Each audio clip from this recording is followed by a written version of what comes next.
প্রতিটা বাড়িতে লাউড স্পিকারে কথা বলা একজন করে ব্যক্তি থাকে, আর আমাদের বাড়িতে সেই ব্যক্তিটা হইলাম আমি। এই গলার জন্য কত যে মার খাইছি মায়ের কাছে, কত যে বকা খাইছি, কত যে গাল খাচ্ছি শ্বশুর বাড়িতে, তার কোনো হিসেব নাই। বিয়ের আগে মা বলতো এত যে গলার জোর, কেউ বিয়ে করবে ঘরে বসিয়ে দিয়ে যাবে না। যাই হোক, কপালের জোরে বিয়েটা হয়ে গেছে। এখন শ্বশুর বাড়ির লোক বলে কেন এত গলার জোর কিসের? মা কি জন্মের সময় মধু দেয় নাই? একটু মিষ্টি করে কথা বলতে তো হয় না। আমার মা জন্মের সময় মধু দেয় নাই, লঙ্কার গুঁড়ো দিয়েছিল, সেই জন্যই গলার জোরটা একটু বেশি। না মানে একটুখানি জোরে কথা বললে কি এমন সমস্যা হয়ে যায়? যাই কথা বলতে যাও তখনই বলে এত গলার জোর কিসের? এত উত্তেজিত হয়ে যাওয়ার কি হয়েছে? পাশের ঘরের লোককে শোনানোর কি দরকার? আমরা পাশের ঘরের লোককে শোনানোর জন্য কোনো কথাই বলি না।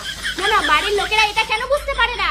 আমরা আস্তে কথা বলার চেষ্টা করি, কিন্তু কথা বলতে বলতে কি জানি হঠাৎ করে গলার জোরটা কেমন বেড়ে যায়, বুঝতে পারি না কি যে হয় কে জানে।